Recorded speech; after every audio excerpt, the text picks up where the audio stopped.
बांग्लादेश की पूर्व पीएम खालिदा जिया का 80 वर्ष की आयु में निधन हो गया है। उन्हें शेख हसीना की तुलना में भारत विरोधी बांग्लादेशी नेता माना जाता रहा, लेकिन उनका इंडिया से गहरा लगाव था। कम ही लोगों को यह जानकारी होगी कि उनका जन्म आज के पश्चिम बंगाल कहे जाने वाले भारत के राज्य जलपाईगुड़ी में 1945 को हुआ था। तब यह दिनाजपुर जिले का हिस्सा था और भारत संयुक्त था। बंटवारा नहीं हुआ था और बंगाल भी एक था।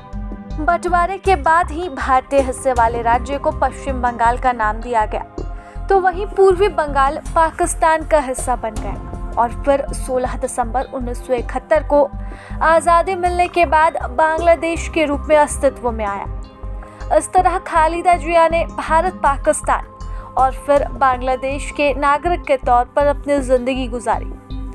बांग्लादेश की तो वह शीर्ष नेता तक बनी और वह ऐसी पहली महिला रही जो प्रधानमंत्री के पद तक पहुंची थी। खालिदा जिया का परिवार बंटवारे के बाद दिनाजपुर चला गया था। उनका जन्म इसी जिले के जलपाईगुड़ी में हुआ था, लेकिन विभाजन में जिला भी बटा और वह सीमा के उस पार पहुंच गई। उनकी पढ़ाई भी दिनाजपुर के ही मिशनरी स्कूल और फिर गर्ल्स कॉलेज में हुई थी। जब वह भारत में थी तो उनका नाम पुतुल था। 1991 के बाद से 3 बार खालिदा जिया ने प्रधानमंत्री के रूप में बांग्लादेश का नेतृत्व किया। उनकी शादी जियाउर रहमान से हुई थी, जो राष्ट्रपति रहे थे, लेकिन 1981 के तख्ता पलट के दौरान उनका कत्ल हो गया था।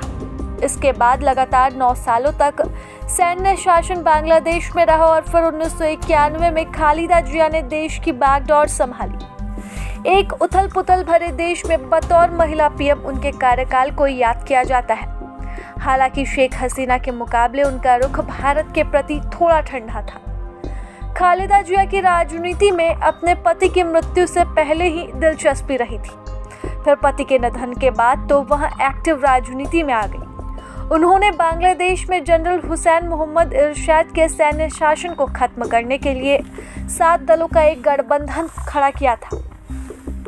खालिदा जिया को 1983 से 1990 के बीच 3 बार हिरासत में भी लिया गया। हालांकि वह अपने रुख पर अडिग रही थी और 1986 के चुनावों का बॉयकॉट भी किया था। उन्होंने जब 1991 में सत्ता संभाली तो बांग्लादेश में संसदीय व्यवस्था लागू थी। इसके अलावा साफ सुथरे चुनाव के मकसद से अंतरिम सरकार के गठबंधन की व्यवस्था भी बनाई गई।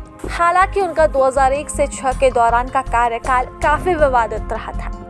इसके अलावा उनके बेटे तारिक रहमान भी गलत कारणों से चर्चा में रहे थे। अब वह 17 साल बाद बांग्लादेश लौटे तो उनका ग्रैंड वेलकम भी हुआ। यही नहीं, बदले हालातों में उन्हें बांग्लादेश में आने वाले पीएम के तौर पर भी देखा जा रहा है।